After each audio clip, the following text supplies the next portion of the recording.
Hello and welcome to the Roundtable. My name is Sunny Martin. We are coming to you live from Juba this weekend, and today we are going to be looking at the resumption of the Tumaini Peace Initiative in Nairobi, Kenya next week. The mediator of the Tumaini Peace Initiative have confirmed that peace talks between the South Sudan government and the opposition holdout group will resume in Nairobi, Kenya on Monday next week. This follows a meeting earlier this week between President Salva Kiir Mayardit of South Sudan and President William Ruto of Kenya in Juba, where the Tumaini mediators was given 2 weeks timeline to address the remaining issues. The Tumaini Peace Initiative officially began in May 2024, and the initiative aims to bring peace by involving the holdout group that had not signed the 2018 revitalized peace agreement. And the first official commitment document was signed on May 16, 2024, after several days of discussion. However, the roots of the initiative trace back to early peace talk, such as the Rome Peace Initiative that was initiated in 2019, which had stalled by 2022 following delays.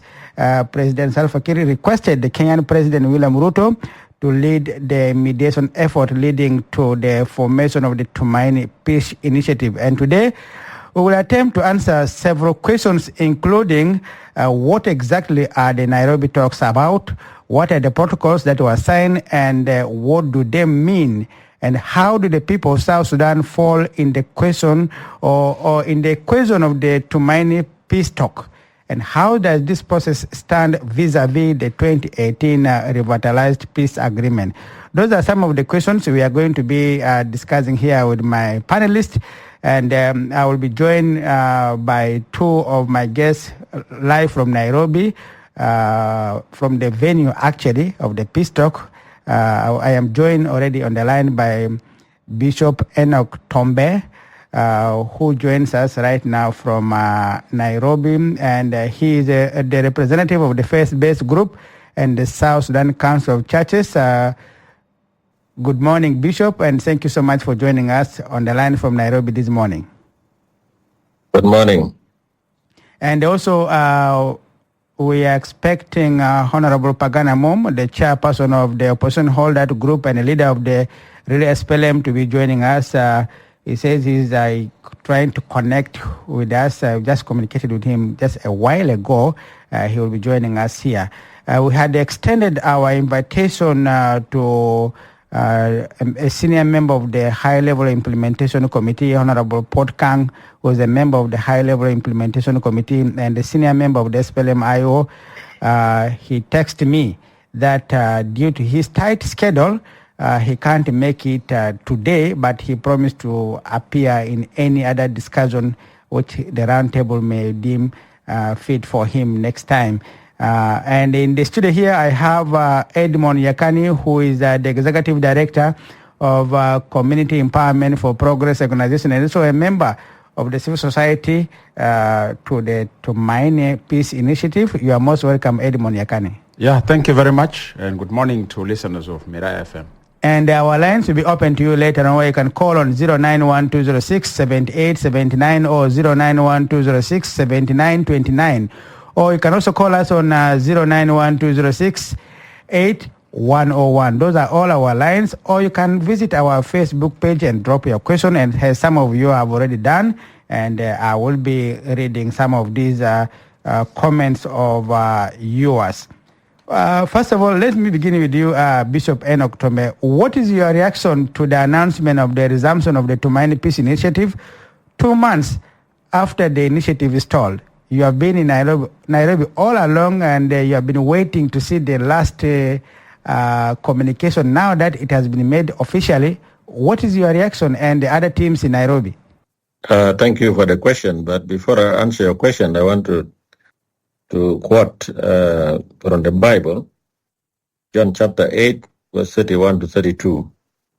Then Jesus said to those Jews who believed him, "If you abide in my word, you are my disciples indeed, and you shall know the truth shall make you free." So I wanted to tell the truth as a witness here. It's true, we have been waiting for 2 months. the whole of September and October, and we're very happy that at last our two principals, President Ruto of Kenya and President Salva Kiir of South Sudan, agreed to give a green light for the talks to go ahead as from tomorrow, the 11th. And they also said it might be only within 2 weeks. So as a member of the stakeholders, we also received a letter from the chief mediator officially informing us in writing. And so what we have heard already in the social media or in the media. And so we as stakeholders, we issued a statement welcoming the resumption of the talks, and we hope that at this time everything will be finished, because the remaining work is very simple. It's only one protocol left, that of inclusive governance and responsibility sharing. So we are very happy, and we pray that this time it will not take longer than possible, because we need to go home for Christmas, by the way. Thank you. Edmund Yakani, your reaction to this announcement? Of course, as you said, it was a 2 months for team in Nairobi waiting, and for me in Juba, it was 2 months for marathon to convince the party to go back to Nairobi. So my reaction is that it's a good development. It's something we're wishing for. It's something we've been advocating for. It's something that we have been keenly engaging the parties to the Tumaini Peace Initiative, which is mainly the government and then the opposition parties that are non-signatory to the other access. And we are aware that the problem is with the Artigono, and of course we're aware that also Artigono is composed of 5 parties, and each party have its own position towards the Tumaini. And of course, being as a witness in Juba, engaging the principals and engaging the members of the Artigono parties, I come to discover that people still have a lot of fear around Tumaini. And I know, as Bishop have said, it is commissioned for 2 weeks. But the level of fear that I assess personally in Juba, it may take us more than 2 weeks. And specifically, where is the fear coming from? The fear is coming from this jargon or from this terminology, they call it outstanding issues, which later on I will unpack what is meant by an outstanding issues based on my engagement with the members of the parties of Artigono in Juba. And of course, this merge from the angle of the meeting of the presidency when the chief mediator came to Juba to brief the principals or briefing the presidency plus, and concerns have merged out of there. And also remember there's concerns raised by SPLM-IO chairperson, His Excellency First Vice President, in his position paper about the Tumaini, which actually led them to withdraw from Tumaini. So the fear is around the last protocol that Bishop have pronounced. But that protocol is being surrounded by so many questions from the parties. The fear is all around responsibility sharing. There are people who feel that the responsibility sharing will fish them out of the government and will bring in some people into government.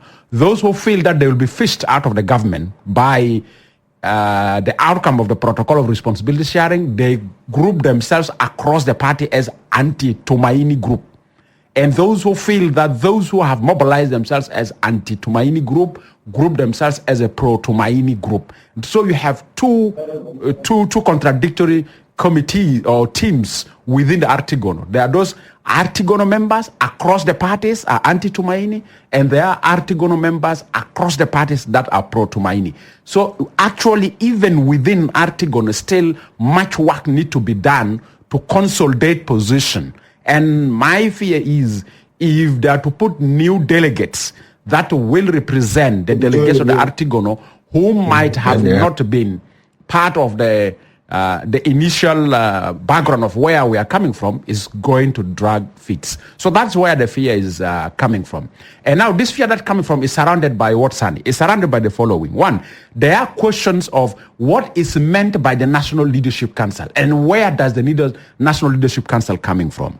Why should the NPTC be changed into a National Implementation Oversight Commission? Why is JDB is incorporating the element of the security?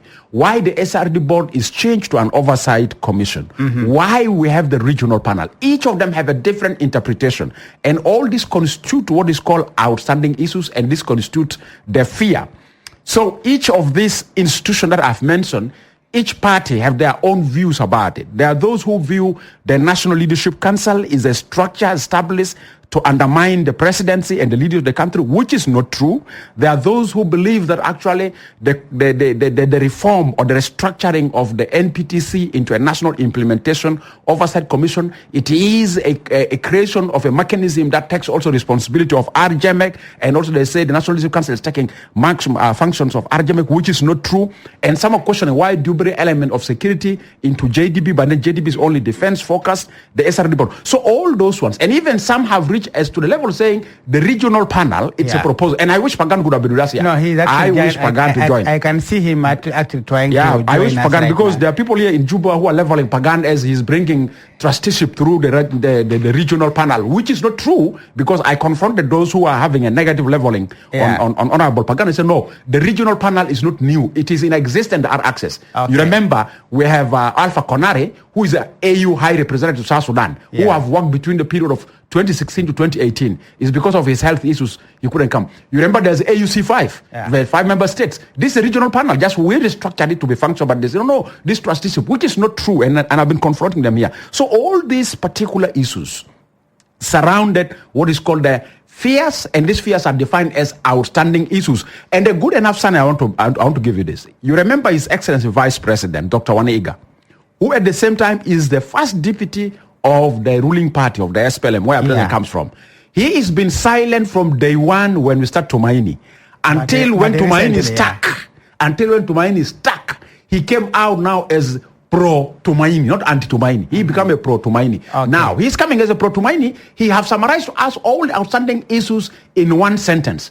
That there are people in the incumbent government who smell Tumaini as a worse smell, that they don't want to smell it because they feel they're going to lose their seats to the smell of Tumaini. All right. A summary. Okay. Yes, as we announced earlier that one of my guests will be joining us shortly. Yes, he is going to be joining us. He has some challenges in joining us, but it's being sorted out by our team here, and also with the support of the bishop from Nairobi, because I can see him trying to help. Let's go to Bishop. You have been one of the people actually participating and trying to come up with the confidence building. That is one of the issues that came up during this negotiation in Nairobi. Like you mentioned earlier, just on record once again, Bishop, what are some of the critical issues that are yet to be discussed in these 2 weeks? And do you think the 2 weeks may be enough for them to be ironed out and reach a consensus, or a deal can be signed within 2 weeks? Are you optimistic?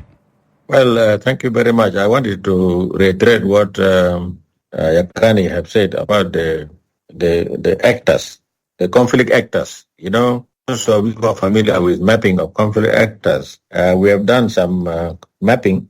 There are actually basically 4 main groups: the SPLM and government and NCP. You remember they were the one who signed the CPA in 2005, and that led to our independence, 2011. So that group is primary because they laid the foundation for South Sudan to become independent.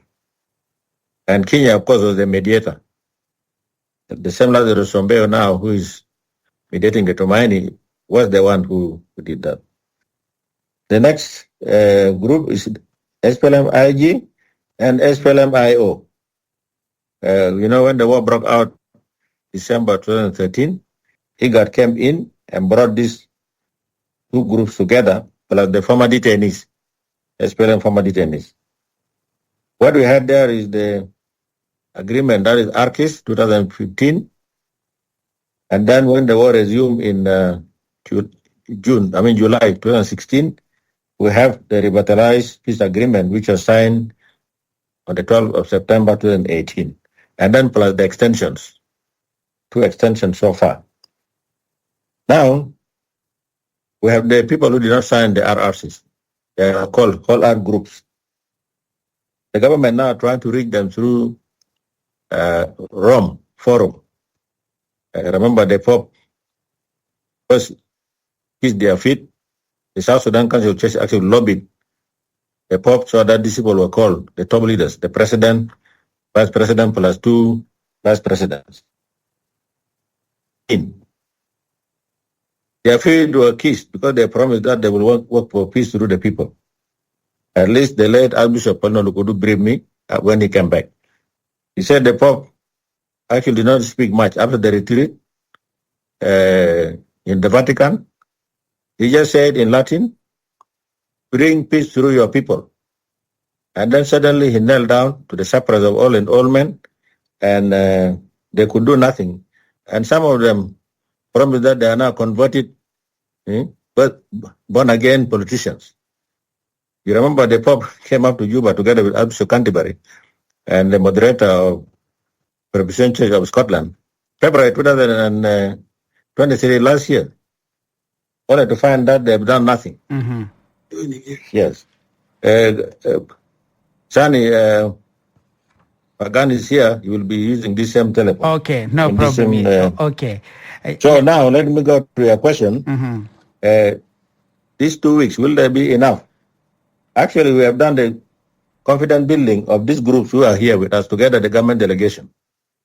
Those are Michael McQueen and the rest who came. They have already resolved their, what they call it, bitterness. What should have been done, this is a hindsight, similar things should have been done with those in Juba. But we were assuming that maybe when we come back to Juba, that is what we are going to do. Confidence building, not only here. There are 3 stages, what they call pre-negotiation. Because if we did not do the pre-negotiation, the protocols which have been now initial would not have been done. Now, when we go back to Juba, we'll now deal with the, what they call, if there's an agreement, we'll now do the confidence building within the agreement itself. What we call post-conflict or post-negotiation. So what is all I left, as far as we know, is only the one protocol, that is inclusive governance and responsibility sharing. I know that we have not got copies, but because now we interact with them freely during the day, and they say actually they have exchanged position papers, but negotiation has not been done. The reason why the government delegation went back is simply to get guidance from the leaders. Unfortunately, as I speak now, I heard that they have not been allowed to speak. Okay. So if these leaders are really our leaders, let them allow this delegation to meet them. Okay. Yes, let's, like you said, Honorable Pagan is joining you on your desk. Let's find out more from him as he settles for us to begin talking to him. We shall also be opening our lines later. I don't know why you can call on 091-206-7879 and be part of our discussion. Yes, sir. Thank you so much, Paganamum, for joining us on our discussion today on this resumption of the Tumaini Peace Initiative. As the leader of the real SPLM and the chairperson of the opposition holder group, with this announcement that the Tumaini Peace Initiative is resuming on Monday, what is the reaction of the opposition in Nairobi to this announcement? Well, we met with President William Ruto before he went to Juba on the 6th, and we made our position clear to him that we are here as the opposition on the table waiting for the government to come back for the signing of the Tumaini consensus. Because after we finalize all the 8 protocols and have discussions on the responsibility sharing, the parties agreed for the government delegation to go back to Juba and make the final preparations, and we have agreed that we, both the Artigono and the opposition plus the other stakeholders have agreed that we will be signing the Tumaini consensus on September the 16th, 2024, almost 2 months ago. But unfortunately, the government did not show up. And we told President Ruto that we are still here patiently waiting for the government to come back to sign, and we wanted to know when will we be able to sign the Tumaini, or what would be the future of the Tumaini, especially in light of the government sending out delegations to campaign against the Tumaini, from what we understand. So this resumption is good news. We are here waiting. We have already finished the negotiations. This is a time to finalize and sign the Tumaini for us to prepare for the biggest effort of presenting this to our people, for our people to own and support the Tumaini, as well as also it is time after that to mobilize the region and the international community to bring support to the people of South Sudan to implement the Tumaini to achieve peace and transition to democracy. Okay. And like you said that you are ready, in these 2 weeks for you as the holdout group, what are the main issues you need to focus on so that you can reach a deal as it was supposed to have been done last month on the 16th of September? We have no issues with exception of responsibility sharing. We have discussed all the protocols and agreed to them with the government. And basically, we are ready to sign. I believe the government is also ready to sign. Okay. And before we hear from the other members of this discussion, like you rightly said, last month, the government in Juba dispatched a delegation to tour the region, and they went to Kenya and conveyed a document from President Kiir to President Ruto. And the letter is said to have explained its concern about some mechanisms in the Tumaini Peace protocols, such as the National Leadership Council, the National Implementation Oversight Commission, and the other bodies. And the government delegation said anything already stipulated in the revitalized peace agreement should not be mentioned again in the Tumaini protocols. As holdout group, are you willing to accept to renegotiate some of these contested peace mechanisms? No, we are not here for renegotiation, and reopening the negotiation will be wasting the time of the people of South Sudan, and it will be basically prolonging the suffering of our people. The Tumaini consensus and the mechanisms that are in it are mechanisms which are agreed. This is not an agreement imposed or being imposed by anybody. It is not an agreement that the opposition or the other stakeholders are imposing on the government. Rather, this is, and these mechanisms are agreed mechanisms to address very specific problems that we are having. Remember that the RRCs has not been implemented. The parties to the RRCs have failed to implement the RRCs over the last 6 years, and they have extended themselves, they failed to implement. In our discussions, we ask ourselves, what is making peace elusive in our country? How can we achieve peace? And how can we solve some of the weaknesses that we have witnessed in the failure to implement the agreements? And these mechanisms were proposals that the parties have agreed to.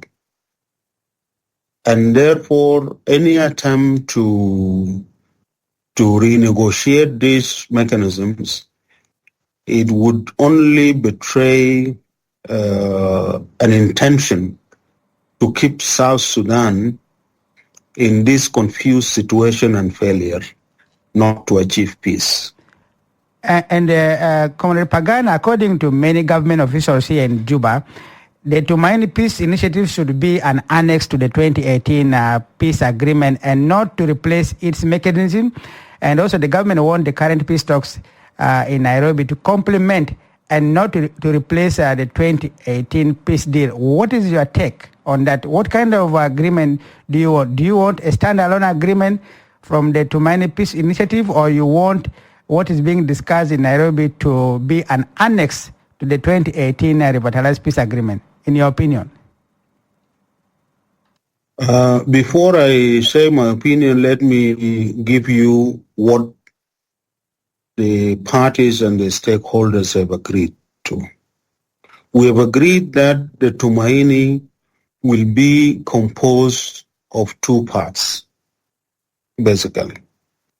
One, the RRC's protocols or provisions that have not been implemented will be included in the Tumaini for the purpose of implementing them. And the other part are new protocols or provisions that are addressing either aspects of the same crisis or new crisis that have emerged that we need to focus on and were not in the RRCs. These are new provisions and protocols in the Tumaini, in addition to the provisions of RRCs that have not been implemented. Therefore, the Tumaini is inclusive of the RRCs which has not been implemented and new provisions. It is larger than the RRCs itself because it is including the RRCs for the purposes of implementation. Remember, the parties to the RRCs have failed to implement. This always is very important to underline. And we are here, we sat together with the representative of the Artigono, who are the signatories to the RRCs, and we have discussed how to implement those that have not been implemented from the RRCs. Now, therefore, it makes the Tumaini more inclusive and larger than the RRCs itself that have not been implemented. And we have agreed, in addition to that, that we will now develop a stronger mechanism to ensure that we are able to implement the peace agreement this time round. So mechanism like... Secondly, we have also agreed that we have agreed on other provisions that will ensure the support of the people of South Sudan to the Tumaini, which is inclusive of both the RRCs that is not implemented and new provisions, so that this time round, with the support of our people, we will be able to implement this peace agreement and achieve a transition to peace and democracy in our country. That is what has been agreed by the parties. Now, what you are telling me is that maybe the government is having a change of mind. Maybe they want to withdraw from what they have agreed to. And that would be very strange because President Kiir, when he came to Nairobi last time, he congratulated his team and instructed them to prepare, go to Juba and prepare for the signing that would be on the 16th of September. So we would be very much surprised if the government come back to say they want to renegotiate. Okay. It will mean really taking us back. Okay. And worse, that will be the beginning of showing bad faith. All right. We'll be coming back to you shortly. Edmond Yakani, first of all, we have seen this week the head of government delegation to the Tumaini was removed by the president in a presidential decree on the national broadcaster. First of all, does that have any bearing on the peace process in Nairobi? Thank you very much. It will, and it will have And I will add more on the ideas raised by Honorable Pagan in terms of the pathway or the phase 2 of Tumaini mediation. First, I want to be straight, and I want to speak to level of my engagement with separate party members in the government. And I'd like to bring to attention of Honorable Pagan that the Artigono is composed of two competing parties. The two competing parties are, one in Artigono, I term them as anti-Tumaini. One in Artigono, I term them as pro-Tumaini. And I will go to just give you a bit of identity, how the two are different identity. But let me come to your question. Yes. First, this tells you very clear that one of these two teams that I've pronounced in the Artigono is more influential than the other. So, who do you think is influential than the other? Pro-Tumaini or anti-Tumaini? If you remember, when things get stuck, when President went to Nairobi, which Honorable Pagan have said, they congratulate, His Excellency President congratulate his team to come to Juba, and when they come to Juba, they should go back for the signing. Remember, prior that, already one of the parts of Artigono have withdrawn, the SPLM-IO.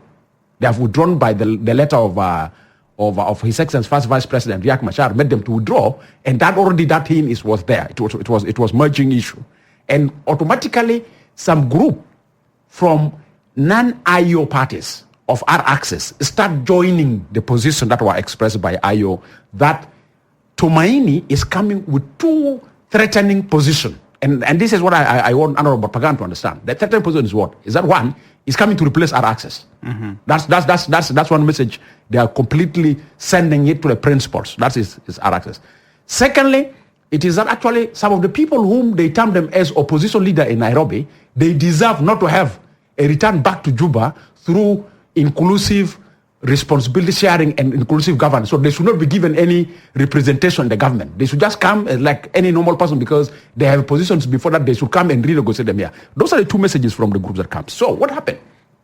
The two groups start dividing themselves parallelly. What are the indicators? Here are the indicators.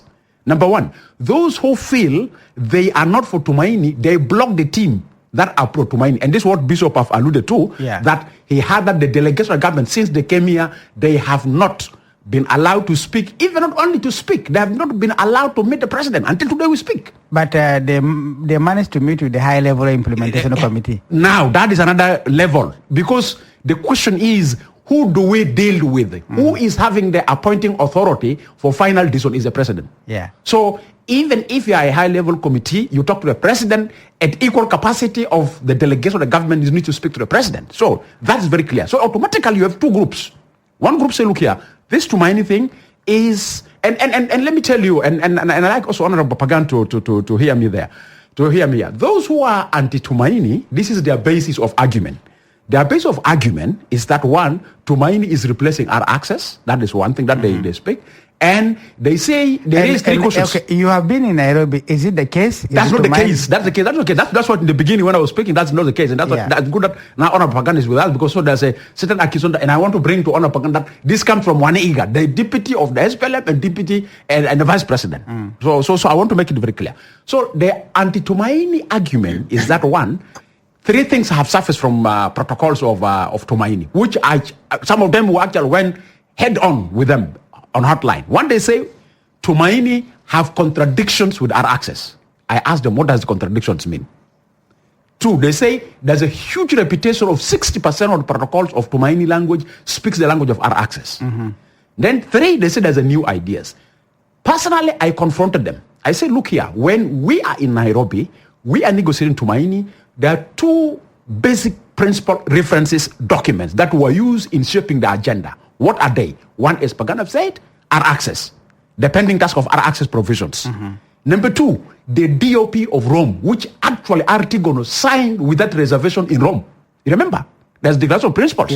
So normally you see there's a quote. They will quote that our access chapter 4 in relation to DOP number so and so. So why don't they reject right from that moment when the agenda is pronounced before us that actually the basis of generating, like the way how Honorable Pagan have spoke, that the pending task of our access, and then a new ideas that is responding to new merging conflicts. And actually, the new ideas merging to new conflicts is already based on the DOP of Rome, which has been used in agenda. You come to realize it's chapter 2 of our access, DOP number so and so. And the DOP, the Artigono, signed it not as a parties, as a government. So what happened? Automatically, the anti-Tumaini group have taken dominance over the pro-Tumaini group. So the pro-Tumaini group were put pending. They have been pending by my friend. I've been interacting with them because I know them. They have no access to the top leadership of the country as those who constitute themselves as not for Tumaini. And then start immediately the regional campaign.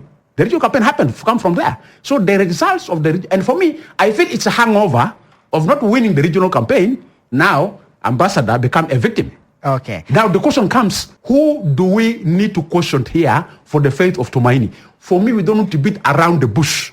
The question directly go to His Excellency President. Okay. What does he want? Okay. Because even the 2 weeks that we're talking about, San Martin, if the president does not make a clear position, still people who may be spoilers may come in and give a wrong interpretation. Okay. Now, before we hear from Bishop, now that the mediators have announced that talks begins on Monday next week, and now the government delegation is yet to go back. Do you think that will have some kind of impact on the peace process or the mediation process? Because both sides need to be around, including the religious leaders and all these. The stakeholders. So do you think the president is more likely to reconstitute or to appoint a new head of government delegation as soon as possible? Obviously, based on the letter from the chief mediator that were extended to the parties to Nairobi Peace Talks, which is the opposition, which are non-signatory, and the Artigono and the stakeholders, on the 11th we're going to resume. The government need to appoint a team leader. But my problem is that the government will drag their feet between the two camps pulling of ropes. Which one does His Excellency President want to respond to? Does he want to respond to the interest of the anti-Tumaini or pro-Tumaini? Because both camps are now maybe campaigning and sending candidates. But here is the fear I have. The fear I have, you have already heard what Honorable Pagan have said, no renegotiation of Artigono. I'm quite sure if Honorable Pagan is to see a phase of anti-Tumaini player, his political position and his political attitudes may change.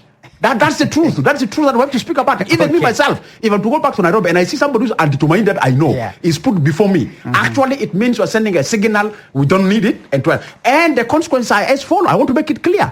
The consequence of the failure of Tumaini is a political plus for the opposition who are non-signatory to our access in Nairobi, like Honorable Pagan, and it is a complete subtraction of a big negative against us, the faith of the president, in extending an invitation to his counterpart, William Ruto, and the faith of the government. So His Excellency President need to take a decision of shaping things for success, not shaping things for failure. It means he need to appoint a team leader that is heading towards success, not failure. Any failure, it is big consequences on him negatively and a big gain for the opposition in Nairobi. Okay. This is politics. We're not speaking anything. All right.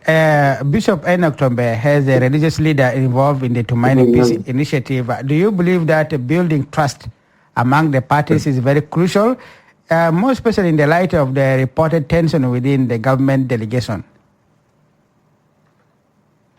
Well, I already answered that question, that when we came here, the 21st of May, we found the consultation already began since the 9th of May.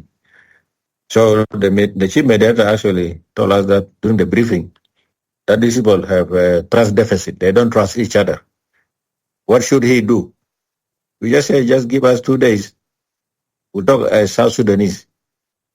Because our culture doesn't allow any one of us to vomit in public, particularly to strangers. So he gave us 2 days, and then we say, now what is the problem?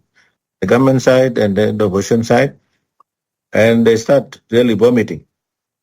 For example, some talk even for more than 1 hour, pointing fingers to the other side. So we had 3 secretaries, even Edmund Yakani was one of them, representing the stakeholders, and then we have secretaries each from the government and the opposition. So they were noting the points. Eventually we came out with that protocol of confidence building, with the 12 issues of conflict, where they don't trust each other. After that, we say, okay, why don't you put it in matrix form? Actually, this is the first protocol. Without that protocol, these 8 protocols have been initial wouldn't have been dealt with. Even the other 3 have been discussed but not yet initial. So it's only remaining this one. So what we hope is that if the government delegation comes, regardless of who they are, whether they're newcomers or they're the old one, preferably as a church would have preferred those who have already gone through the process. You know, if you bring a sick person and we have to start all over again to treat him is not good. Bring those who have been healed already so that they finish this protocol. What is needed is that let the government give guidance to this group on the power sharing. If you listen to Lama Call, which is among the high-level standing committee, he said actually he has no problem with what they call technocratic government. What is important is the percentages. If it is 100%, you divide the percentages. And then it's not a question of position, it's a question of peace for our people. It's a question of stability for the country. The issue of economy is not about positions. So let them be very serious. This is not a time of joking. This is an issue of life and death of the people. Okay, and you are talking to us at the venue of the talks in Nairobi. From what you are seeing and hearing, the people you are interacting with this announcement, are all the members who were there with you before this peace process came to a standstill, are they all back in Nairobi at the moment? They have never left. Only a few who went to, for example, Kwelagwer, he went to see his family in Kampala. He's here, he's just listening to you now. Rajab was also went to the family. He's here, he's the one who helping me technically. We have 2 members in Juba from the stakeholders, Nagomoro and then Sheikh Jaranebi. I've told them to come. So they said they're actually waiting. As soon as the government will jump to the plane, they will just follow. So we have been waiting here. You know, we have not gone anywhere. All right. Let's find out more from Honorable Pagana Mom on this crucial topic about, first of all, according to the communique that came out from this week's meeting between President Kiir and President William Ruto, the 2 heads of state agreed to secure regional endorsement for the Tumaini Initiative and urged IGAD to mobilize enough resources and garner international support. First of all, Honorable Pagan, what is your reaction to this? You talked about it earlier, but now it has come from the 2 heads of state asking for regional support and also the international support. What is your reaction, and how important is this to have the backing of IGAD on this Tumaini Peace Initiative? When we finalized the discussion on the protocol, we have also discussed support from our people for the Tumaini. We have discussed regional and international support for the Tumaini, and have agreed on a number of programs which are now in the matrix for implementation.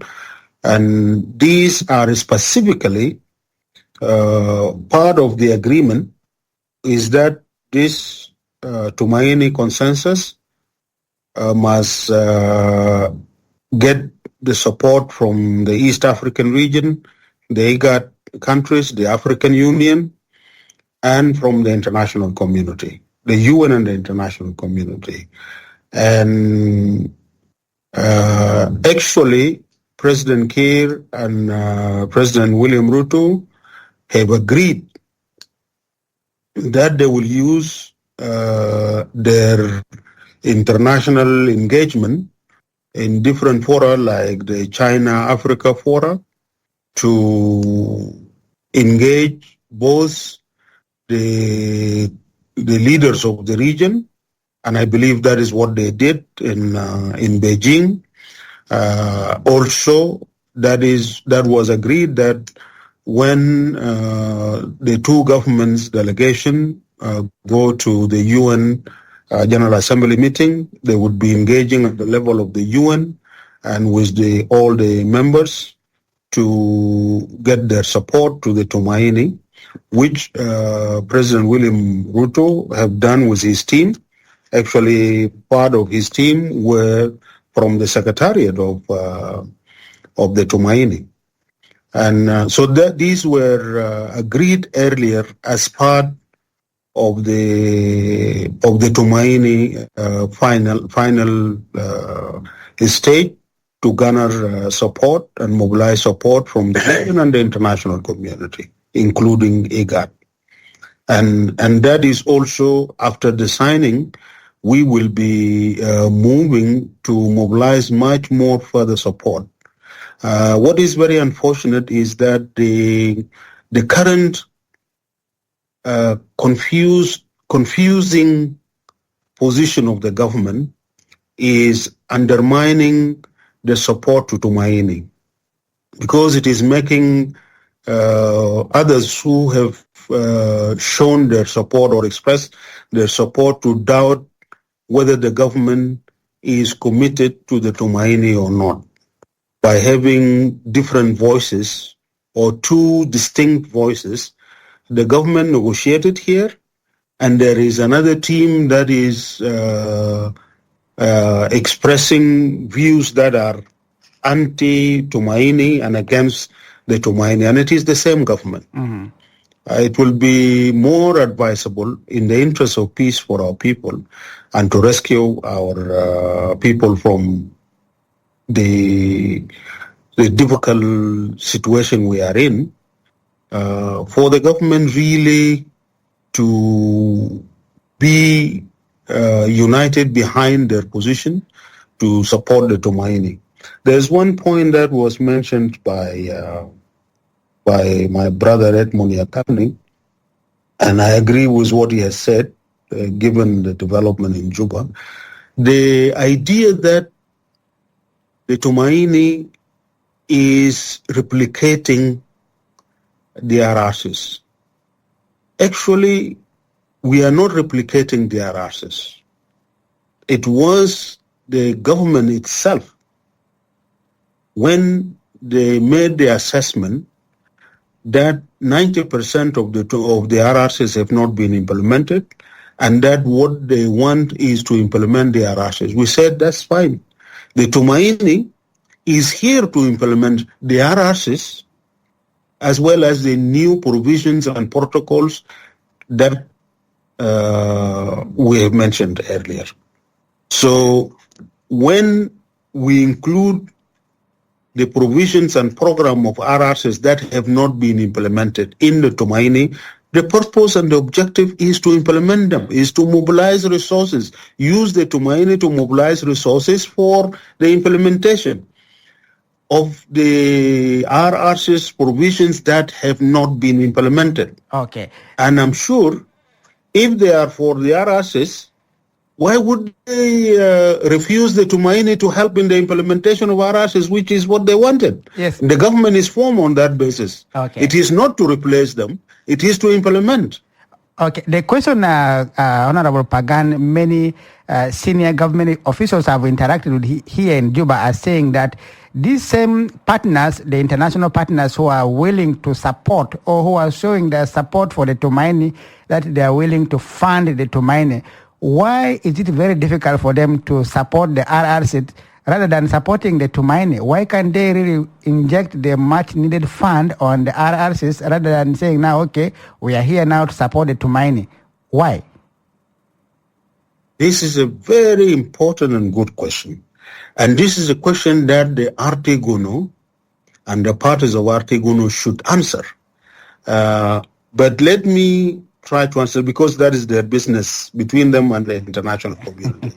But I think the Artegono have failed to implement the RRCs, have misused the resources that they have earmarked to implement the RRCs, and the Artegono has lost credibility in the eyes of our people as well as in the eyes of the international community. And they have begun to withdraw their support to the Artegono to implement the RRCs. Because even the Artegono leaders themselves are saying that this agreement is not designed to be implemented. Others are saying that there is no political will to implement the RRCs. Now, when you are having different positions and against each other, and you are dysfunctional and you are misusing your own resources, why would you think that somebody can help you? Now the international community want to help our people to achieve peace and transition to democracy. What do they see in Tumaini? They see an opportunity to achieve peace beyond what the Artigono had been doing in the last 6 years. All right. Or all the transitional governments before. Okay. Now this is an opportunity, but what is Tumaini? Tumaini is not an opposition baby. Tumaini is Artigono child. They are the one who brought it forward. They are the one who negotiated it. They are the one who developed all its provisions. And I'm saying including the SPLM-IO. Okay. Yes, we will be getting back to you shortly as we continue in the next hour as our discussion continues. Let's take a break. We'll be back. Stay tuned.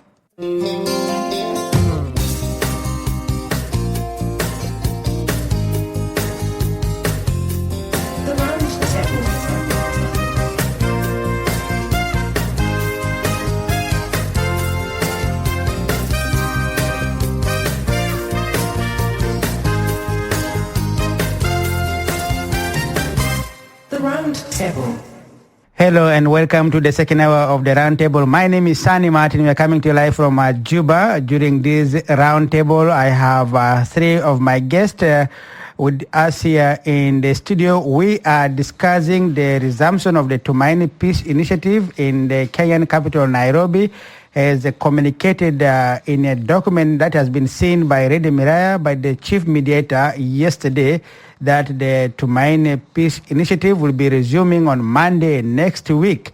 And this is as per the directive of the two heads of state of Kenya and South Sudan as they met here in Juba this week, where they were given 2 weeks to iron out some of these outstanding issues before a peace deal is signed. And we have been talking to Honorable Pagana Mom, who is the chairperson of the opposition holdout group and the leader of the real SPLM party. And I also have Bishop Enoch Tombe, who is the representative of the faith-based group and the South Sudan Council of Churches, Edmond Yakani, executive director of the Community Empowerment for Progress Organization, SEPO. And like I said in the beginning of our discussion today, that Rede Miraya also extended invitation to Honorable Port Kang, who is a member of the High-Level Implementation Committee and the senior member of the SPLM-IO, to join us in our discussion. And I got a text message that his schedule is so tight that he can't come for our discussion today, but he promised to come some other time to share the views of the government. They would have been here to discuss with us. And before we went for a break, Edmond Ekani, I want to ask the same question because, like I said, many government officials I have talked to here in Juba, they always say, look, Sani, we have no problem with the Tumaini as long as it's going to be an annex to the RRCs. But their concern is the support now coming up for the Tumaini by the international partners. They are saying these same people who are expressing their support financially, morally, or any other way did not sign the 2018 agreement. They didn't sign it. And even they did not endorse the recent extension by the Artigono. The question they are asking, why are they coming forward to now express their support to the Tumaini? What is the hidden agenda? Even you'll ask the same question. Let me attempt to answer this question based on the facts that I have primarily from my own sources. One, if we go back where this process started during the spiritual retreat that was held in Rome, what Enoch Tombe have mentioned, I don't repeat that. And it is a request of the two principals, His Excellency President, His Excellency First Vice President, that we need to continue engaging on peace process to bring in the non-signatories. And that's where Rome was initiated. DOP were signed in Rome. And if you see where we are now with the political transition in the country, it's very clear that some of the aspiration enshrined in our access, in the provision of our access, cannot be delivered with the political attitude that we have with majority of the people in the incumbent government. So now, for the sake of creating peace and stability for the citizen, there are certain top priorities that donor committee want to see. What are they? Donor committee want to see a political transitional process that lead to the creation of a good enough condition for holding peaceful and non-violent elections. And that is based on the following milestone. Milestone number one, there should be a permanent constitution that commission elections, and this permanent constitution will have a provision that will bring in electoral dispute resolution in terms of judiciary reform. That's one milestone.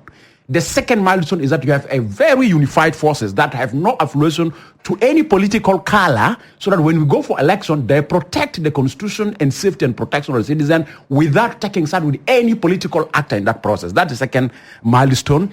The third milestone, it is that you want to see electoral processes that are happening where citizens are free to decide on who are their next leaders. And this bill, huge, let me say this bill, almost 80% of the Tumaini focused. So Tumaini is not focusing on the too much responsibility. It's much more focusing on how do we transition in the country? How do we transition in the country through elections where we can have an exercise of power transfer from one individual to another individual, from one group to another group, peacefully. And that's what Tumaini was gearing towards. That's why you see in Tumaini, constitution making process is a priority. Unification of forces is a top priority, and then making sure that there's a commitment towards creating a conducive environment for the election through the electoral process is a priority. The financial reforms is a priority. So that is where they don't say, okay, here is an opportunity, as Pagan have said, here is an opportunity that if we gain political attitude change from South Sudan political leaders to come out with a framework that is implementable to deliver these milestones, the safety and the protection of the citizens of South Sudan is very important, is a priority. Why? Because they are funding. By the way, donors have not left South Sudan. They have left sending their money directly to the government. They cannot finance the government, but they have not withdrawn from South Sudan. Who is financing the humanitarian? You can see the declaration of $1 million for humanitarian aid. Still, the donor community are with the city of South Sudan, but unfortunately, they decided not to channel their money directly to the government. That's it. Sunny Martin, something I want to, before we miss, I want to bring to your attention. What is going on now, the likelihood of appointment of a person to replace the team leader of the government is determined by consensus reached within the two camps of Artigono that have a separate interpretation. And remember, I've mentioned for you what His Excellency Wanega have taken up as pro-Tumaini, where Wanega even go. It's a funeral, he say, there are leaders in the Artigono, Bisum Tumaini, they reato afin. If it's a funeral, by the way, if it's a funeral, he use that message. When it's a wedding, he use that message. If it's a party, he use that message. Wanega becoming pro-Tumaini by saying the problem of Tumaini, it's actually not the provision of the protocol. It is a fear of those who feel that if Tumaini is signed, they're going to lose their jobs. So what kind of person do you want the president to appoint as the head of government delegation? Because the peace talk is resuming next week. President have to appoint somebody that provide an answer to the concerns raised by Salva. It means somebody who is neutral to these two camps of the government, somebody who is working for success with the opposition. Because what is the ultimate goal? The ultimate goal is that we need to have peace and security in the country. And how do we have peace and security in the country? We need to have an inclusive political processes. And part of Tumaini is building an inclusive political process that is going to come in. But unfortunately, if president want to hear the voices of those who feel that actually they losing job should continue sustaining political instability, that is the weakness. So president bring somebody who will go, because let me tell you, this is the second I want to bring to your attention, and I hope that Honorable Pagan is listening. I'm aware there are people in Artigon who have redrafted the 9 protocols. On what basis? They have redrafted the 9 protocols that one, this National Leadership Council, get it out because it's contradicting the power of the presidency. This national implementation mechanism, we don't want it. Because some people are used to eating money in the name of the peace agreement implementation for the last 5 years.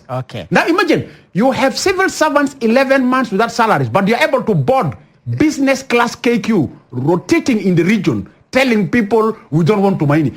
Where do you get the money for getting a business class air ticket to travel to these capitals. Is it a crime for His Excellency President to take a phone and call Museveni?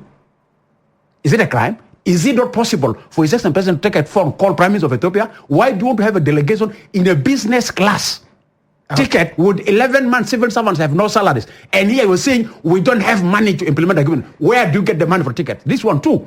Remember when His Excellency President sworn in the current Minister of Finance, what did he tell the Minister of Finance? He told the Minister of Finance that I, as a president, am aware that from the non-oil revenue sources, there are enough money. The problem is that there are too many pockets. Okay. So I mandated you go and centralize, have one account. So if the V8s can run in Juba every day from Monday to Sunday without being stopped because there's no fuel, why there's no money for the agreement? Yeah. The question is, the political commitment is being shaken, is being disturbed by people who survived through our suffering. So President needs to distance these politicians who want to live in the government through the suffering of the citizen, and the politician who survived through the confusion of president and first vice president. The more they're confused, for them is a good project of traveling and buying a lot of dialogue, budgets and all this. So for me, it's a leadership issue. Okay. The leaders have to decide, get somebody who want to fix this country through Tumaini, not All right. anybody. Okay, our lines are now open. You can call us on 09120678879 or 09120678929, or you can also call us on 09120681101. Those are all our lines. Or you can also visit our Facebook page and drop your comment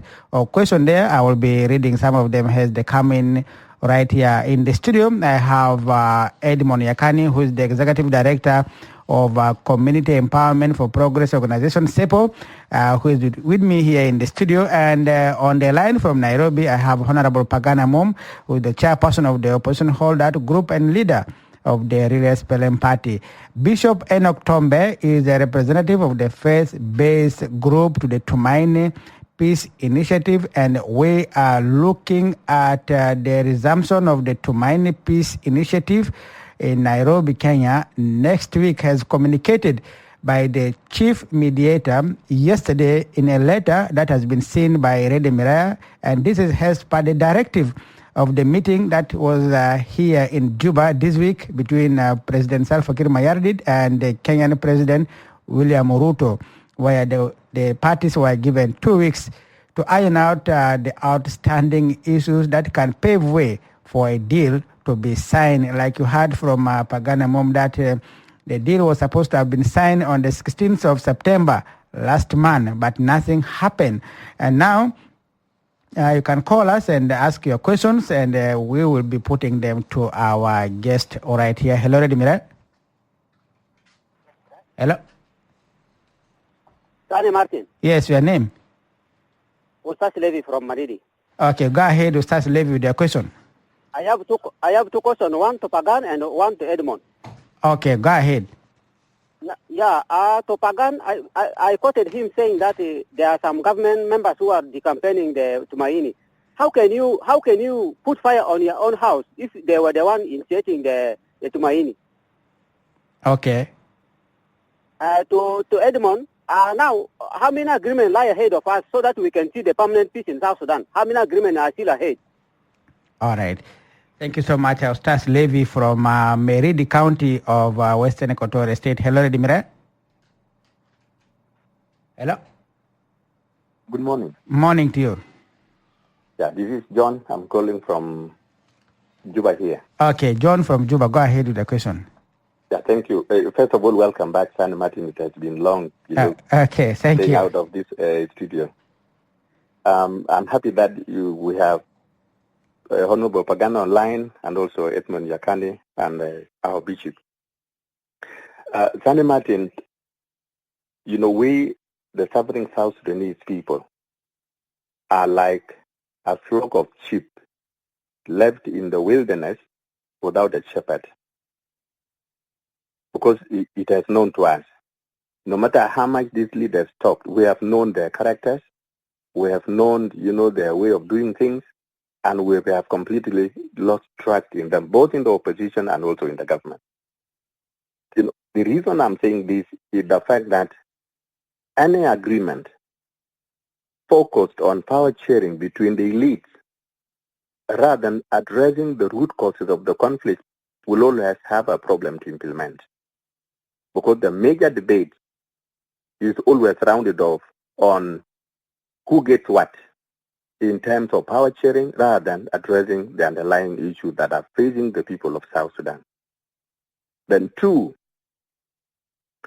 failure also to address the fundamental issues like economic, political marginalized discrimination, and even development issues have not been adequately addressed in all these agreements. Mm-hmm.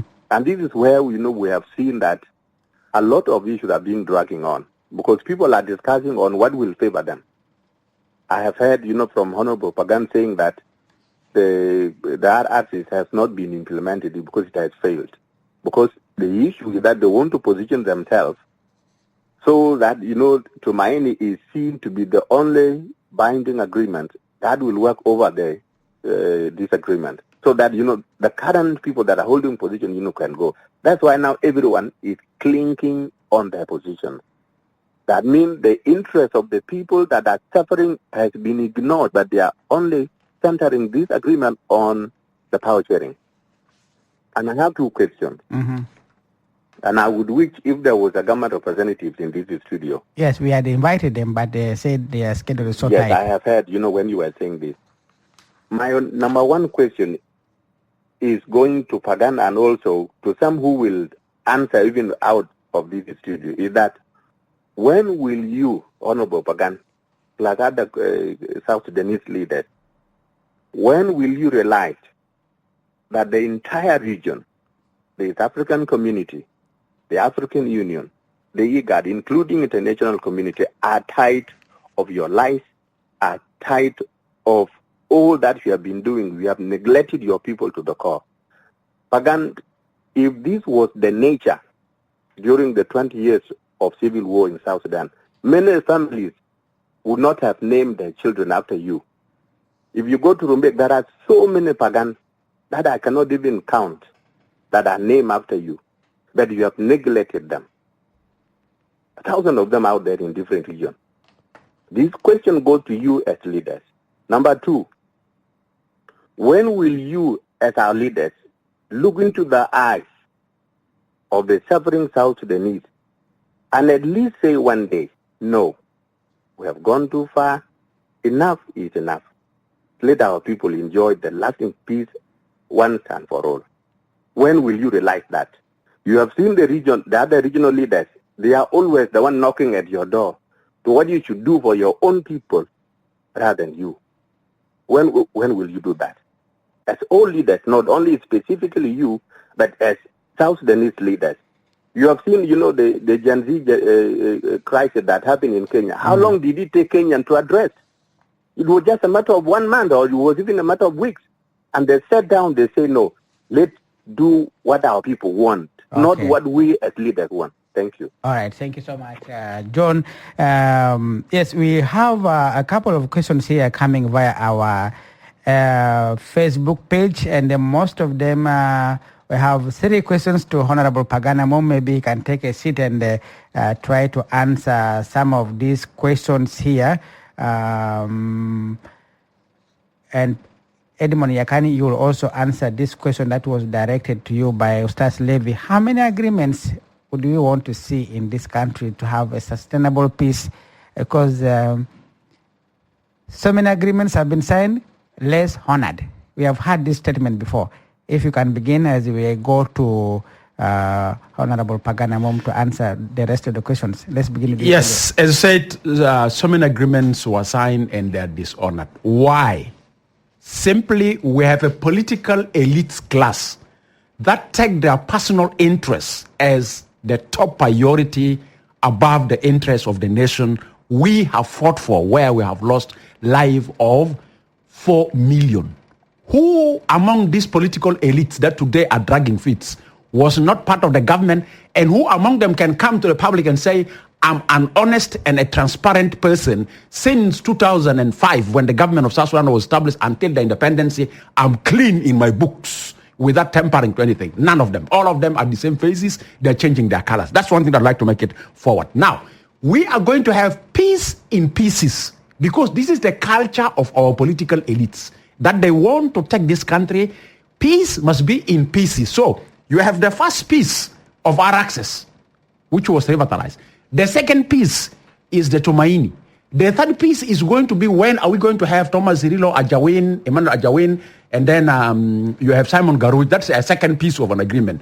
And still you feel free in the bush, the comedian, by the way. You may undermine him. But sometimes you can come back, hey, this comedian is also another headache. Let's have another talk with him. It's another piece. And remember, we have the pieces of Kitigwang with General Johnson Olony, who got disappeared. I don't know why. We don't hear is talk about that agreement. That agreement is only power, and then that's done. So we have a class of political leaders that who believe that what they say should be the interest of the citizen. What the citizens say, they don't care about it.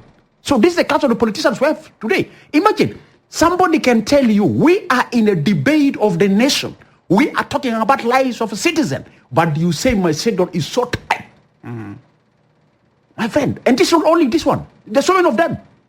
There are so many of them. Remember, we have been discussing, calling for the presidency to meet several times to make decisions on the fate of the transition. But look at the marathon that they did for us. A marathon that even contradicted the legal framework of the country on the extension, which everybody is disappointed with it. I was in the parliament. The law say you can do constitutional amendment in 2 months. But because their power, their political legitimacy is under question, they did for the first time in the history of democracy, running a constitutional amendment bill in 4 hours. Everything is endorsed. Why are they not translating that endorsement into funding the agreement? So they'll tell you there's no money here for the agreement, but you see there's so many political rallies going. People are buying T-shirts, marching. You have seen what happened in Wow, you have seen what happened in Equatorial here, but they'll tell you there's no money. Where does that money come from? That they're doing? So for me, we're going to have until when our political leaders, this is my message to the answer, as some of the answer, until our political leaders change their political attitudes and they believe that the power of deciding public governance lies with the citizen, does not lie with their doctrine. Those who claim they're doctors, they're what? Some of them believe as they have hijacked the country and the citizen, and what they say it should be their opinion. That is wrong. That is the center of crisis in Sudan that made us to go to Bush. Now we have the same mindset of the politicians make us to go to Bush. Some of these politicians make us, we shall shout like this. One day we shall say, political solution, the solution, you'll find Edmond is also another brigadier general in the bush. And we'll come back and those of Pagan will negotiate again with them and government. Right. Simply, our political leaders need to change their attitudes and put the citizen number one. Otherwise, if there's a thunder that is coming, I know Bishop will not agree with that, but I will really curse them that let God take them peacefully without our bullets. Let them go to heaven and live for us so that we want, because we have suffered. We have look at the citizens in the water, the floods. Right, so it's a political attitude case of our political leaders until they forget their personal grievances. This country will never be in peace. Thank you. Yes, Pagani have a couple of questions here. Let me begin by those ones coming via our SMS. This is coming from Luate Sadaraka in Ye River County of Central Equatorial State here in, he says, my question goes to Honorable Pagana Mom. The issue is that Tumaini initiative is to bring lasting peace in South Sudan, but it seems like it is not very inclusive because of the absence of Thomas Cirillo is not involved and other grievances, and other people who have grievances against the government of South Sudan, like others. He says, he's asking, why is Thomas Cirillo not involved in this Tumaini Peace Initiative and also Simon Garouch, so that they have their own say and have a lasting peace in South Sudan? That's from Luate Sadaraka in Ye River County. And then another question here is asking about, this is from David. Who will be the guarantors of this Tumaini Peace Initiative? This is the question he is asking. Who will be the guarantor of this peace accord, since the citizens have lost hope from both the government and its opponent? And he won't really find out who will be the guarantor of this Tumaini Peace Initiative if any deal is signed. David Dow Atian is asking, will the holdout group return to Juba immediately after the signing of any deal in Nairobi? That is coming from David Dow. And another question here is asking, we we had not confirmed that there was supposed to be a confident building visit by all the group in Nairobi to Juba. All of you were supposed to come to Juba for a confident trust building. Is that still standing before any deal is signed? That's from Jackson in Juba. Also going to Paganamom. Another question going to Paganamom still is from Joe. Joe is asking from writing from Kwajok in Warab State. What will be the difference between the current revitalized peace agreement and the Tumaini Peace Initiative? Is there any difference? Once a deal is signed, that's from Joe. And finally, still to Paganamom, where are the Saint Egidio in this peace process? Are they still part of the Tumaini Peace Initiative in Nairobi or not? That's from Deng in Juba here. Plus the two questions that came from John in Juba here, asking about people are really tired. Enough is enough. Many kids were named after you. In Lake State, for example, you find a lot of pagans in Lake State, but still many people have really lost hope. When will the leader say enough is enough and ensure that peace prevails in South Sudan? He's not only asking you, but the leaders of South Sudan. Yes, the floor is yours.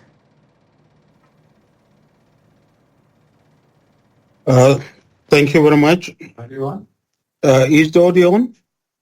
Yes, go ahead. Okay.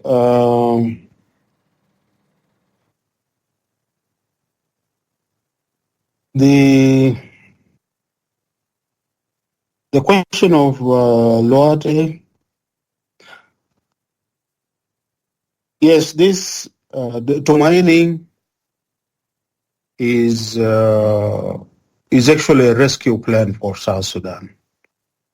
Because of many agreements have not been implemented and the country has been in crisis, the state has become a failed state and we are in multiple crises. Our people are today in probably the worst humanitarian crisis with hunger all over the country. Our food security system has collapsed, especially in the countryside. And most of our people now are depending on humanitarian assistance. And that is a crisis. Even to take humanitarian assistance to the needy people, even the humanitarian workers are working under very dangerous conditions, a lot of attacks on them, a lot of looting of relief. The country today is also in probably the worst climate change crisis. This year, our country, more than 7 states and 2 administrative areas are submerged underwater because of heavy floods that have befallen our people. And many of our people are now squatting in few high grounds where they are able. Others are literally plotting, building floating platforms to be on.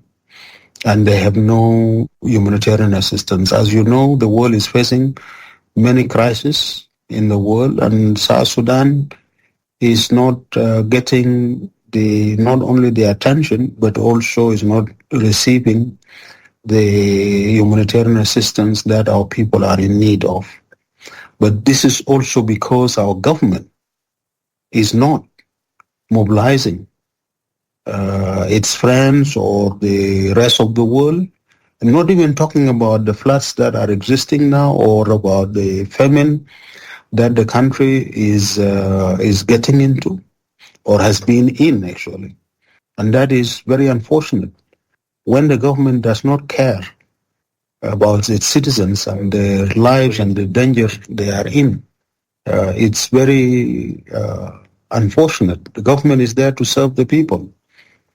And now on the question of why are those of Thomas and Garwidwal not here, not involved? Well, they had been invited. Thomas and those of Emmanuel and others have been invited to come and participate. Just like us, we received the same letters from His Excellency President William Ruto.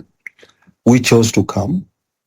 Of course, they raised a number of concerns, including the security of the delegates, whether this mediation is genuine, whether the government of South Sudan initiative to ask Kenya is in good faith or not, especially that the government walked out from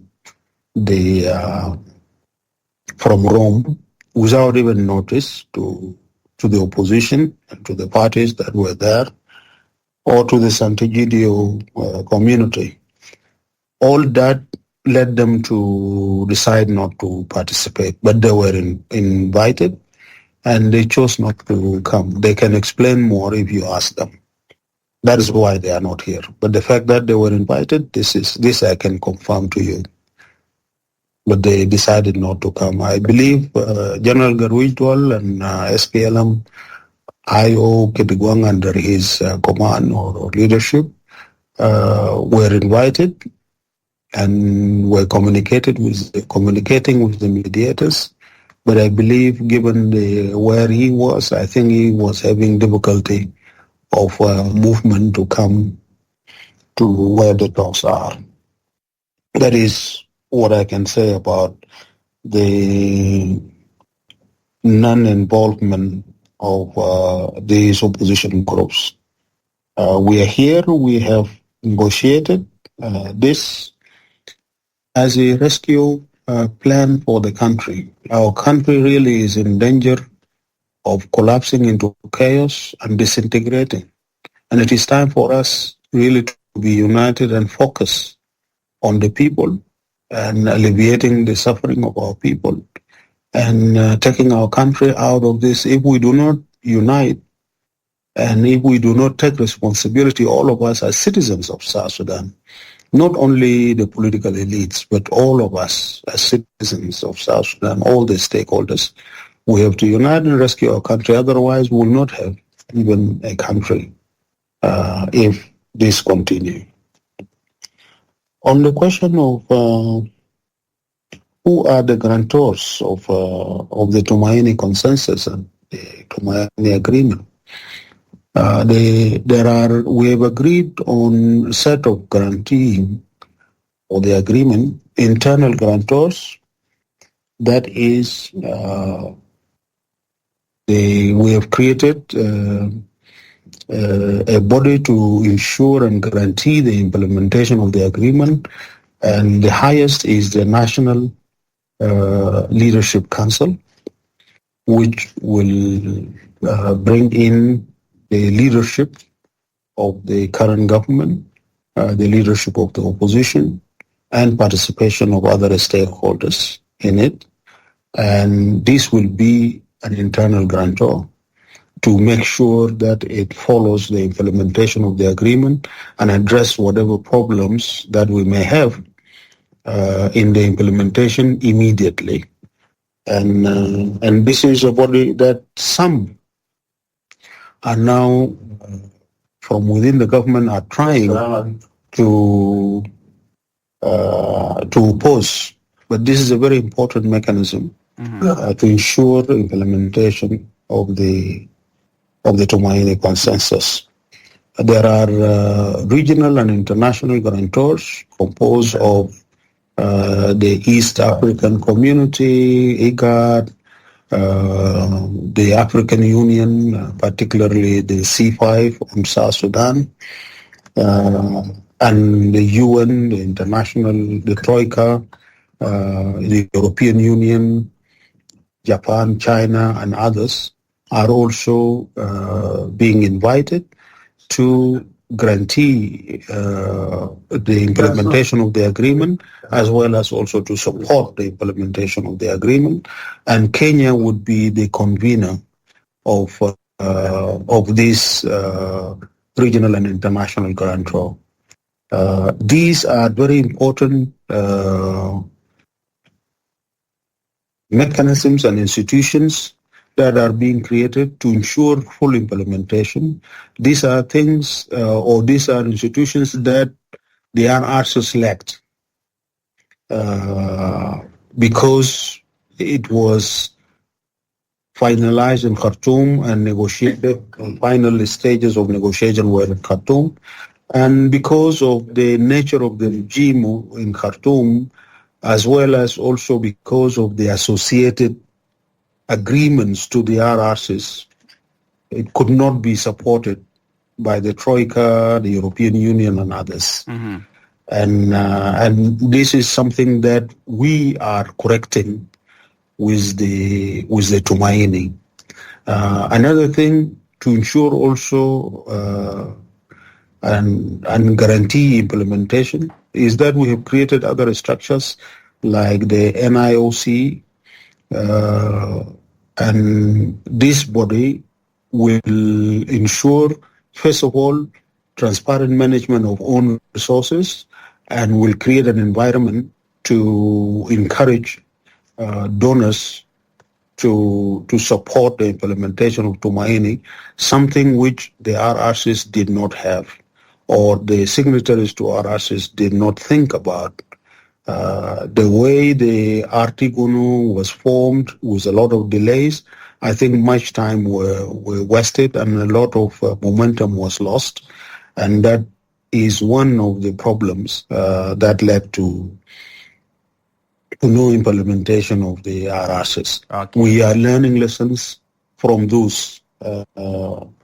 One question that was asked by David Dow: will the opposition return to Juba immediately after the signing?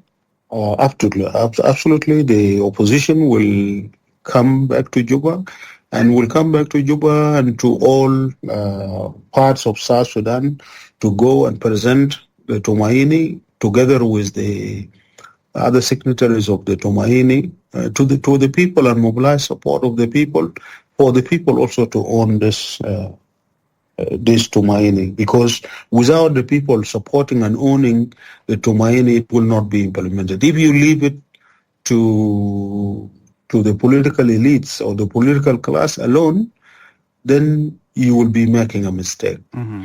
The people must take responsibility. This country does not belong to the political elites.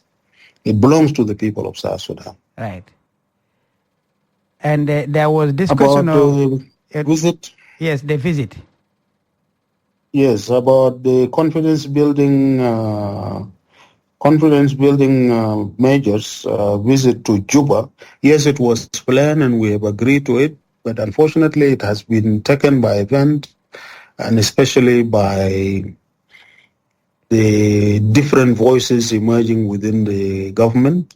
And I think the little confidence that we have achieved in the Tumaini has been also exhausted, and the goodwill that was developed has been consumed by the confusing position of the government, honestly. At least I can say this from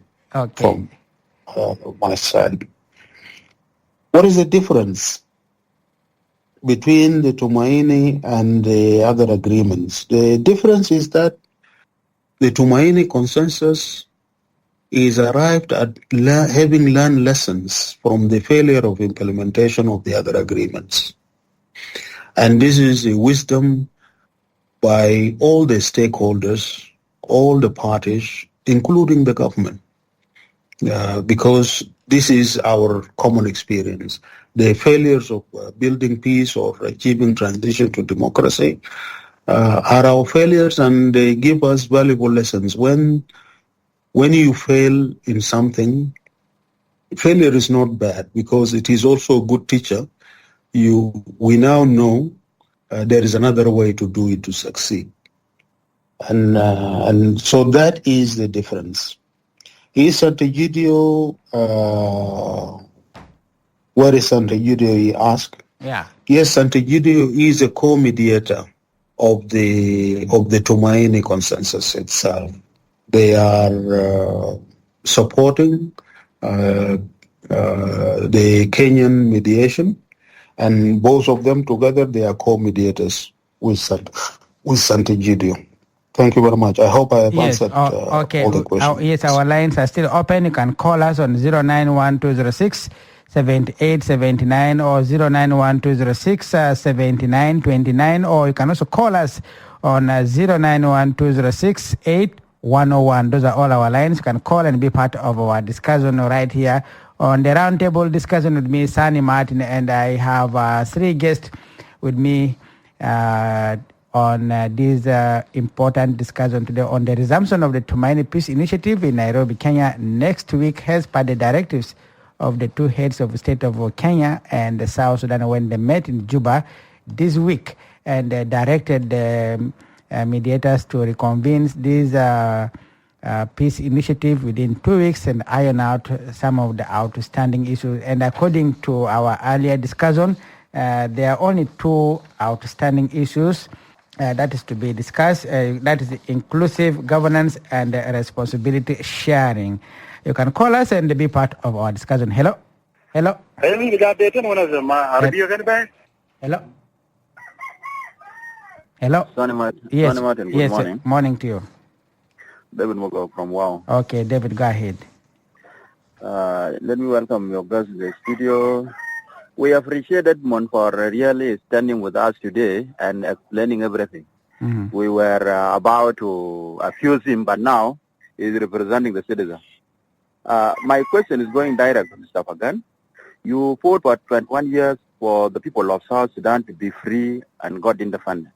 Unfortunately, you people who were fighting for the freedom created the poverty, the death, and the suffering of the people of South Sudan.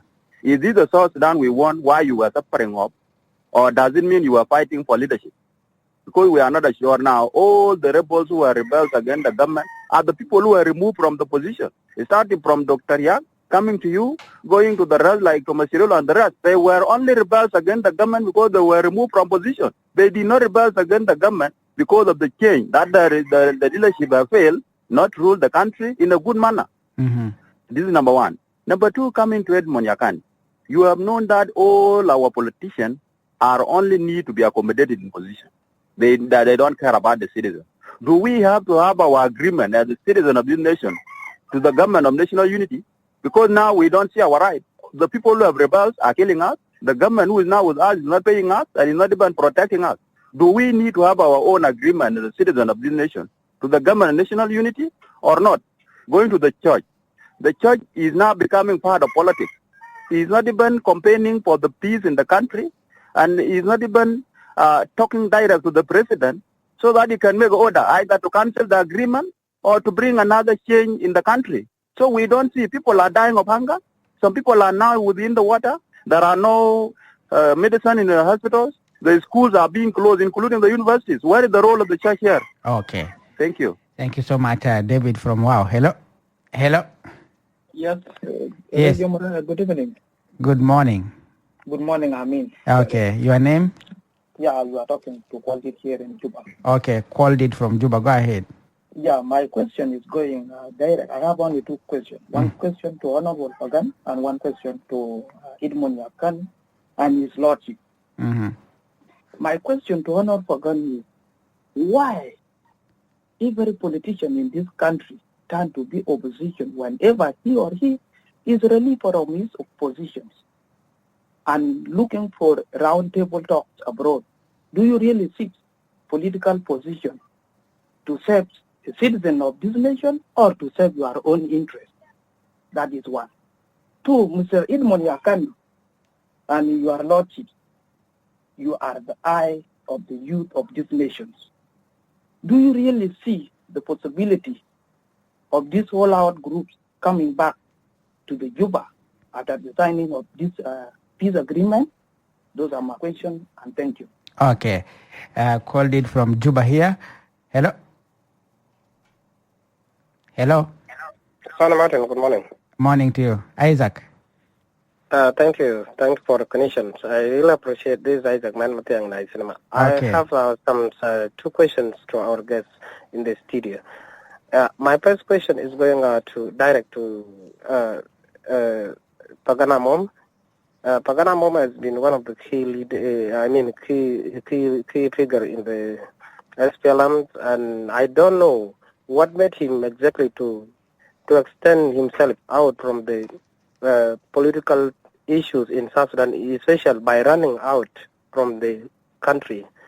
If we want to let him clarify if he was expelled by anybody in the government, to let him go and also form other part, and most of them have been suffering, really bringing out the country, and yet having indifferences because of the hiding the cake where the people as one people. Why do they fight in the rest time, and then they want to divide it into the country into many pieces as citizens are suffering? If you can see now with the citizen, we are the graduate and we have nothing to be employed. Okay. When should they expect the new technocrat of this country that will remain for other generation of this country to be given a chance? My last question is, when is him alone, Pagana Mom will come to Juba, so that the citizen also will have a trust on him that we really see Pagana and Pagana is ready for peace, than to let them talk in a far distance. Okay. Thank you so much, Isaac. We have, I will ask this last one also going to Honorable Pagana Mom. This is coming from Unity State.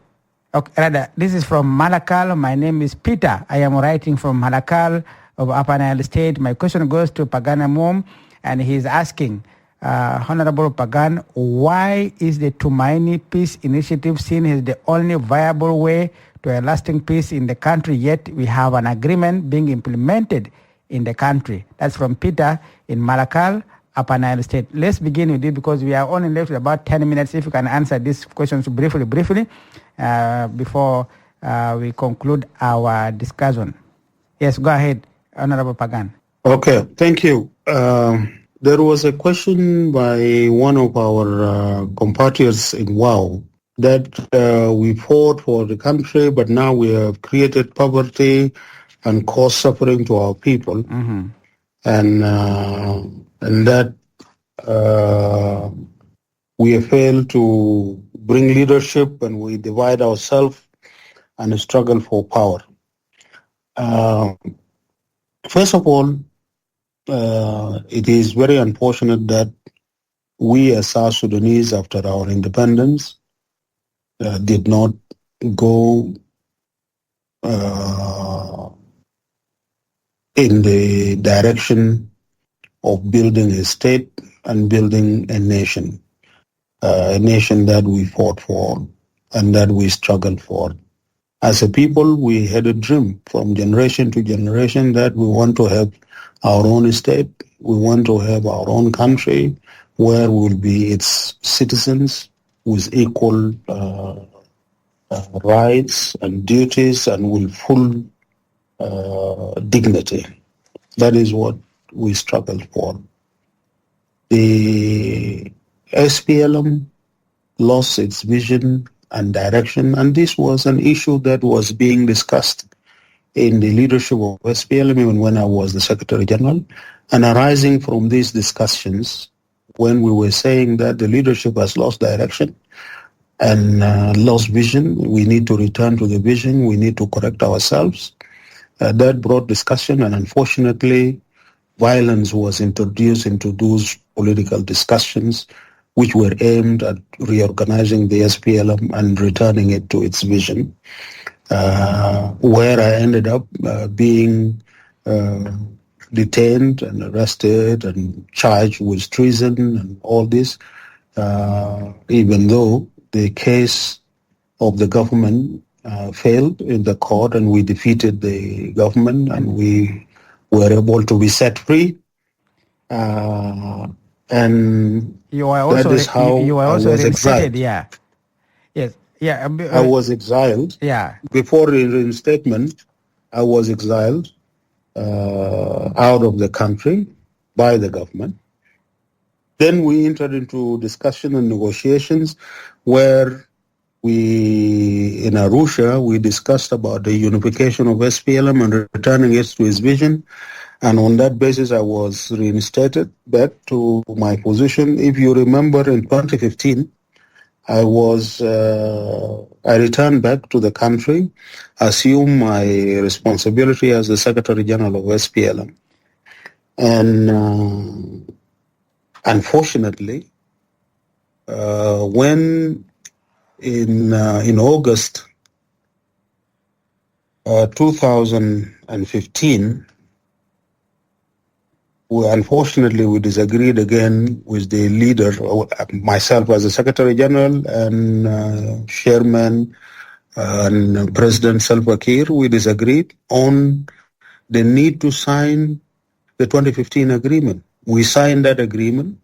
President Kiir decided not to sign that agreement, and he said it was a bad agreement, and we wanted peace. Okay. That is where we disagreed. Okay, and since then, for the sake I remain out of the country for the sake of because time, of that. Yeah, we are running out of time. If you could summarize in 2 minutes, because we have to get out here in the next 5 minutes. Okay. Now you have many other questions, but let me go. Then the other question was, why and when you are removed? No, I was not removed actually from my position as Secretary General. Yeah. We only disagreed whether we should sign the peace agreement or not. Okay. And that is how I remained outside. And since then, I have been opposed to what was going on, including I did not sign the RRCs in Khartoum because of the associated agreements which were harming our national interest, which has been now, time has proven me right, and I said this agreement was not going to be implemented. That time, if you remember, in 2018, in September 2018, I made a statement on it. Okay. And this has been proven. All right. Now, the question was, what made me to run out? Exactly, that has already been explained. Yeah. The question from Malakal, the Tumaini consensus really offers us the best chance to achieve peace, a comprehensive peace and sustainable peace in the country, and a transition to democracy better than any other agreement. Okay. Because the RRCs has not been implemented by its own signatories, and it does not have any international or regional support to it apart from the support of IGAD, which is actually not able to help in the implementation as well. Thank you. Yes, Edmond, I can in 1 minute because we have I think just my mind is summary in general. Yeah, one, summary, yes. As citizens, let's take responsibility of holding our leaders accountable. Why?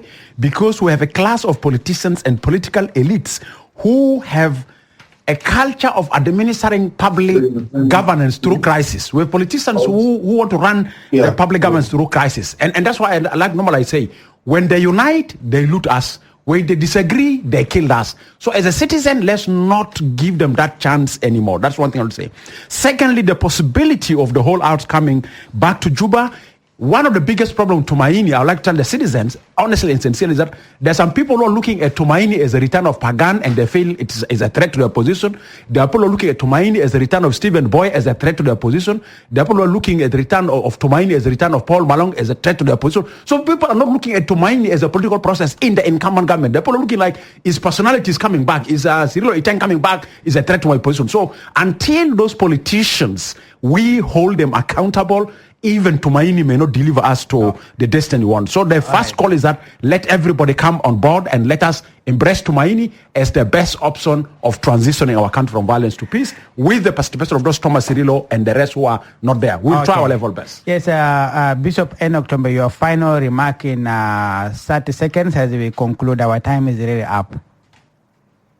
Well, I want to inform David Magog that the church is alive. We are only putting our house in order in December, and then you will see us running. For Dual Kid in Juba, Dual did. He's saying that, are we sure these brothers here in Nairobi, the opposition, will come home? You have heard from Paganamum. He's just one out of the others. They are all here. We've been praying with them, and they said, Bishop, ready to go. But of course, we have to have an agreement. We cannot just go right now. So they were assured us that they're going to continue to make the changes inside peacefully. Thank you. All right. Thank you so much, Edmond Yakani and Honorable Pagana Mom and also Bishop Enoch Tombe for your time today. We appreciate your time so much. And that's it we have for you this weekend on the roundtable. And we were discussing about the resumption of the Tumaini Peace Initiative. Thank you so much. My name is Sani Martin. Stay tuned to the rest of the programs coming up.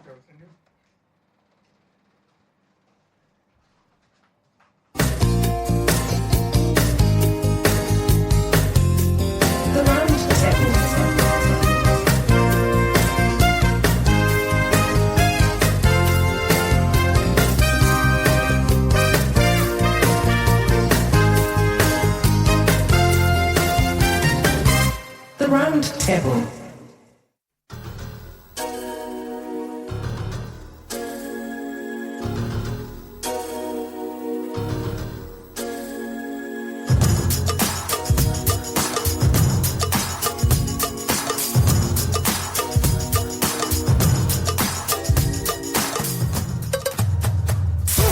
Attention, wow.